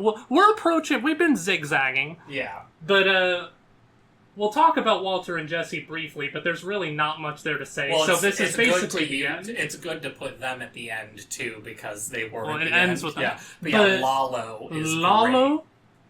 I liked Lalo immediately, but I first of all, he was, I won't spoil his role in it, but he was in the Hawkeye series. I loved him in and that, he was great in that. And this actually made me appreciate that role more because I'm like, holy shit, this guy has the demeanor of a total fucking psychopath. He sleeps for an hour a night. They did the skip ahead timer trick we mentioned earlier, except it was intentional on his part. Yeah. I loved him because he's really, really friendly with his cruelty. Yeah, like that's the worst kind. He will kill you with a smile. It's really upsetting. Just tell me again. But at the same time, he understands loyalty in a way that I don't think Gus learns until after Lalo is dead. Yeah. Because Lalo has loyalty to his family, and the people in his compound, even the workers, the kid we yelled at every day. Well, like he grabbed that kid. He grabbed the kid and used him as a human shield. Lalo's not a good guy, but you could tell the immediate regret afterwards, I did not want this to happen. Yeah, and it ends with us showing that the nanny lady died too. I'll also and actually he clearly was upset over that. I'll also actually be a little fair. Fight or flight. He did not grab the kid and then march him out the front door using him as a shield. He grabbed him and pulled him the moment that he saw there was a gun. Yeah. Still bad, but it was a spur of the moment survival instinct. But yeah, Lalo has a certain sense of, loyalty that makes his character interesting. Oh my god, this is about both of them. When Gus told Nacho to earn Lalo's respect, and there's cops at the drug den, and Nacho goes and gets the shit. What a fucking Chad. And I loved when that does it. And I loved and it's so weird because a superior would usually never say this, but I loved when he's just Ignacio, you are a badass. It was a really human moment. I also really love his cadence. It was it's hard to fucking mimic me. It's Ignacio, you're a badass. Yeah, he's great. He always talks like this. Just tell me again. I paid good money for the story. I think I can hear it as much as I want. Yeah, fucking nuts. I love his Terminator shit where he's the house is under attack. He goes into the bathroom, goes into the secret tunnel, goes out, comes back in, and kills them from the other side of the tunnel. Yeah, that's It's like, great. Jesus Christ, he is a man of sheer fucking will. And his hubris is the thing that gets him. I Yeah. do like Gus's when Gus gets the kill on him, because don't get me wrong, between Lalo and Gus deserves the kill. They the Salamancas were out to get him from the get-go, and they clearly he's dealt with discrimination and their hatred of him all this life, not only for being chillin', but for being gay. And I love when Gus looks at him and when what's his name? Lalo is like, "Are you finished?" And Gus just, "Not yet." And then fucking kills him. He just sprints to the gun, shoots him, was a really and cathartic Lalo scene. dies laughing. Yeah, it was a really, really cathartic scene for me, because, in my opinion, as bad as Gus is, it really felt like, for me, the whole series is his journey, and it still rubs me the wrong way that he doesn't get more time at the top after he's beaten the cartel and everything, because I actually, the way that people venerate Walt, right? Yeah.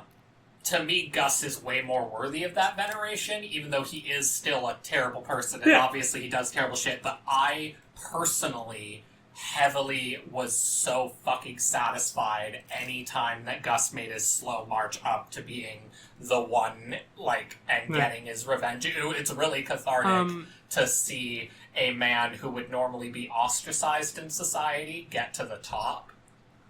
I have been wanting to say this about Lalo, who's who we're talking about. Fair enough. I just love Gus, I'm sorry. Why don't you marry him? I wish. Not my type. I don't like psychopaths. I'm willing to marry him for the money and the prestige, but beyond that... When they showed the younger makeup version of him, he looked a good, little nicer. and I obviously he's too old for me. He's, way too old for me. But, no, I think for his age, he's hot. Oh, I'm not saying he doesn't age well, but he's just not my type. I remember people were upset because he wasn't high enough up on, sexiest men. And it was some, generic white guy that nobody cared about at number one. So, let's just be clear. I acknowledge his raw sexual energy. I'm just saying it's not for me. Yeah. But anyways, Lalo, the way that he conducts himself and the unreadable nature of his acting... I know we've got 1,000,000,001 versions of the character already, but what I kept thinking the entire time is, this guy would fucking kill it as Joker. Yeah. He would kill it. But that's Lalo Salamanca, another cool name. Oh my god. In Breaking Bad. We actually had to go back and rewatch it to be sure, because they ended an episode with this clip. I'm like, wait, did they add that, or is that in? And we looked up, it's true. When they kidnap Saul, he says, "It wasn't me. It was Nacho. It was Nacho." What are you talking? Or Ignacio, but same person. Just who's Ignacio? Just Lalo didn't send you. Yeah, that was great. And obviously they didn't have that entire thing planned ahead of time. Well, I think they had the bare bones, because with a show like this, I think you want to have a lot of background information that's not relevant to the plot, but shapes the world. They call it, when it's something the actor knows, it's called an actor secret. It is when an actor knows something about their character that's not relevant to the plot, but affects how they acted. Yeah. Probably for Gus being gay. Well, a famous example is that Severus Snape is a double agent. Yeah, he knew that from the beginning. The actor knew that. Yeah, she told that to him before even it was confirmed. Well, he wanted to leave He wanted to leave the movies, and she told him Snape's arc. Yeah, so that's great. But I imagine there was a lot of actor secret type stuff. I do think it might have been an actor secret that Gus plays a gay character, because he definitely when you watch it, you see that they were trying, that he definitely presents as that the whole time. I'm just thinking of the Family Guy. So gays present? No, I'm woke. Okay, most of them, which yes. Which is funny because I'm gay, so I can't. Okay, not most of them, but enough of them are. Yes, I can see that man, and he is gay. Well, a lot of them. that's very intentional so that they can find each other. Yeah, but sometimes... Well, what's the well, Bill I also Burr... think some of it is we didn't get Bill Burr. Socially presented Sure. and, like, constructed. But yeah, I also wish we had gotten Bill Burr. But I like the Bill Burr comedian bit where he's like, not all gay men have this voice, but only gay men have this voice. Although, very funny bit, no, I've met straight people with that kind of voice. Oh, it does happen, but it's an aberration. It's not normal. Not in the moral sense. Do the thing with Lois. I'm woke, okay? Look, I am a bisexual man, alright? I can say all the offendous homophobic shit I want. I can say it twice as much because I'm gay. Just marry yourself if you're so gay. Maybe. Hey, it worked out for Loki.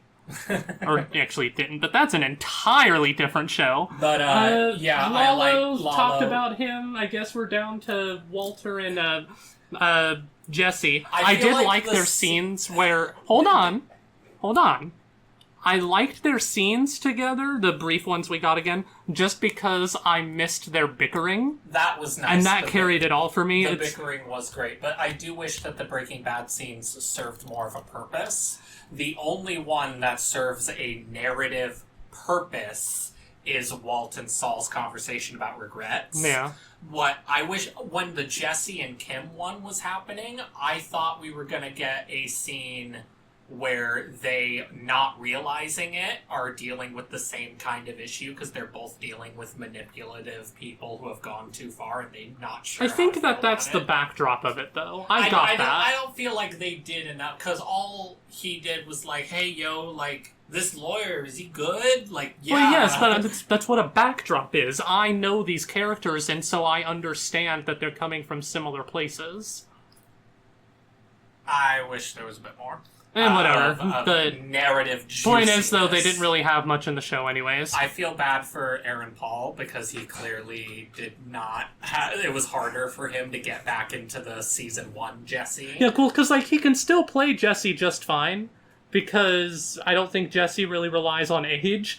But playing young Jesse, like, he clearly didn't look like it anymore. And he didn't even sound like young Jesse anymore. He sounded, like, haggard and old. Although, wasn't there a thing where, like, he looked younger? In the Popcorners commercial, yeah. Yeah. Yeah, in the Popcorners commercial, they must have done work, or he, like, did training or something, because he Well, no, I'll tell you what it is. The Popcorners commercial was a Super Bowl commercial. Yeah. That gets bigger budget than any episode of the show. Yeah, they put a shit ton of money into it. And it's a great commercial. I love that commercial. Yeah, I don't understand the issue with selling out, because I've talked about this before randomly on the channel, but I don't think that Breaking Bad selling Doritos is selling out.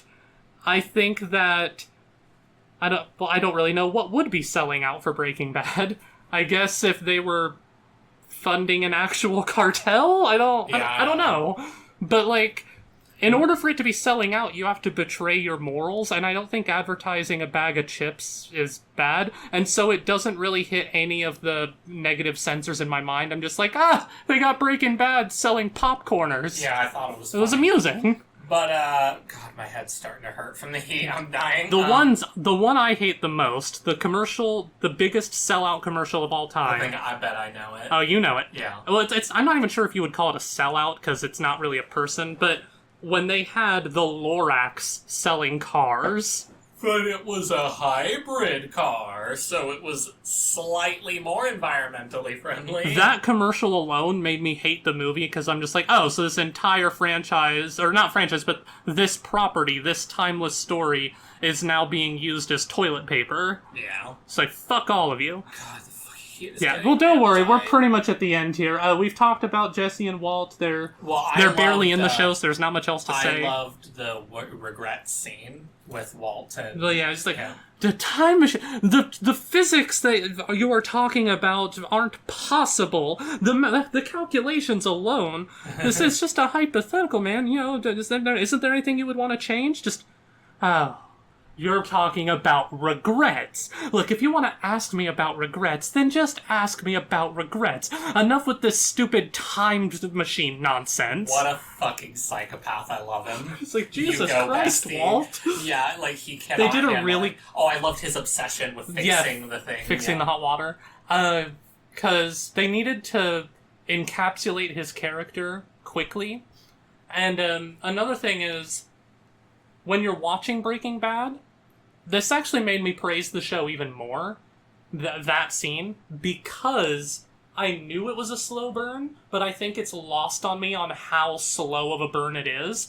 And so, being away from him for an entire series and then coming back to late season, like, holy shit, he really was nuts at the end, wasn't he? Yeah. And looking back, yeah, he was. He didn't start out that way. I also loved him, like, his regret is very obviously how he treated Jesse, but he's like, no, it was not staying with Grey Matter and taking over the company. It's like, fuck, you're so full of shit, Walt. Being a good father, that's what you wanted to be, but you let it all go for lies. And well, keep in mind, at this point in the timeline of that conversation, he thinks that Jesse's dead. Yeah. He thinks that he basically sent Jesse to be killed because he called the guys. Yeah. But anyways, that's pretty much it. Better Call Saul was a good show. I do have a criticism. Okay, of it. go on. Not enough lawyering. You know what? Yeah. When I saw clips... So the clips that... on YouTube, I would see these shorts, and yes, I'm reclining in a weird position if my voice sounds different. I'm tired. But the thing is that I initially saw clips on YouTube shorts of the show that got me into it, and the two ones I really liked was one of them was like, look, and nobody got harmed. And then it shows clips of them holding up, like, the severed head and whatnot. Yeah, the opener of the show. Which yeah. I thought, because I was devoid of context, I thought that he was saying nobody got harmed and they murdered someone. It's somehow worse. Yeah. They cut off a cadaver's head and had sex with it. Yeah. And then the other one was like, so, can you point to the man you're describing? Sure I can. He's right there. Really. And would it surprise you to know that is not my client? My client is in the back of the room, and it completely derails the case. Yeah, I love it. And those two scenes, I'm like, I want to watch Better Call Saul. But then that's it. There's only like 3 or 4 lawyering scenes. Yeah. Oh, there was like also a bunch of Mike scenes. You go first. I feel like they should have stuck with the public defender shit for a little longer, maybe. Just more montages of that. And because I just love lawyer shenanigans. Oh, yeah. It was also, like, maybe spend more time. Here's a good thing. If you don't want to show all the Breaking Bad stuff, maybe that, okay. Because I feel like they should have shown more of the in-betweens of Breaking Bad and gotten to see the behind the curtain of what Saul was doing, right? But if you don't want to do that, show all the other cases he has to deal with while he's dealing with the Walt and Jesse shit. That'd have been fun. But with Mike, some of the clips I saw, the one that got me to go, okay, I need to watch this franchise, because this is before I'd even watched Breaking Bad, so I didn't even know which show it was from. But it was Mike shepherding the deal with the one weird guy, who the baseball card collector. Yeah. And the gangster, I think it was Nacho. Yeah. Nacho gives them the money, and Mike says to count it, and the guy says, "We're 20 short. It's okay." But Mike's just like, "I want the $20. What, you think I shorted you?" "No, mistakes happen. But I want my money." It's like, dude, are you really willing to throw this deal away over $20? Are you? God! And so I love Mike. Yeah, Mike was great. The one where, he is they're trying to make him take the blame for, the gun. Yeah. Tuco's gun, because he gets Tuco to assault him. Yeah. And he won't take the deal, and so then they're like, alright, well, we're just gonna fuck you up or whatever. If you don't do this, we'll kill your family, whatnot. And he says I don't remember the number, but he's like, I want 100,000. Yeah, like... It's like, you're negotiating with me, whatever. He's like, let's just say I need the money more than you. It's like, Yeah, I love but like Mikey's the great. balls on this man. And then it's a respect because he gives half of it to Nacho because Tuco's going to get out earlier than intended. Yeah, he didn't uphold his end of the bargain. Yeah, so that was great. I love when Tuco, I guess, stabs someone in prison and gets put in the hole, and so Hector's like freaking out. He was just supposed to do 6 months. He's gonna be in there forever. And he's knocking shit over. That was really funny. He's gonna be in there forever. Yeah, very funny show. I loved all of Saul's monkey shenanigans that he pulled throughout the entire show. Like all the stuff he does to try and get them to not be able to take the guy's land for the Mesa Verde Let's thing. talk about the very first real case. Yeah. You are a terrible lawyer. Hey, I just talked you down from a death sentence to parole. I'm a great lawyer. It was a great scene. Yeah, he doesn't do enough of that for sure. Yeah. I did really like that. We never even see those guys again. Well, I love that because that's why Lalo wanted him. Yeah. Is because you gotta run in with Tuco. What did they call his mother? Biznitch? Yeah. They should have been dead, but you start talking, and they walk out of there. Well, they were wheeled out, actually. Yeah, it was great. He's a great lawyer. He is a fantastic lawyer. If only he and Kim used their lawyer powers for good. Well, they could have, that's the thing. Yeah, I do think that Kim, I get why she needed to jump the gun, because Howard just died and she needed to completely restructure her life in order to be okay with it. But I do wish they had stuck to lawyering and just, went somewhere else. Yeah.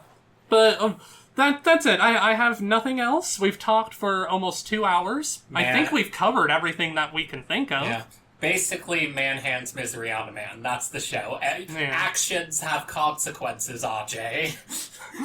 Kirat is yours, but I'm keeping the helicopter. I love that, and I have Far Cry 6 now.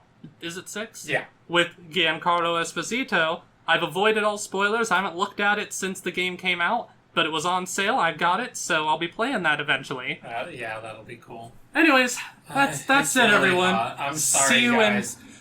By the way, what kind of fucking wizardry bullshit is this that it's getting later in the day and hotter? That's not supposed to happen. It should be getting colder right now. Maybe it's because the lights are coming in to the atmosphere at an angle and skidding off the top of it from the underside. Maybe. I'm not a physicist. I am. I have a degree. I didn't tell you.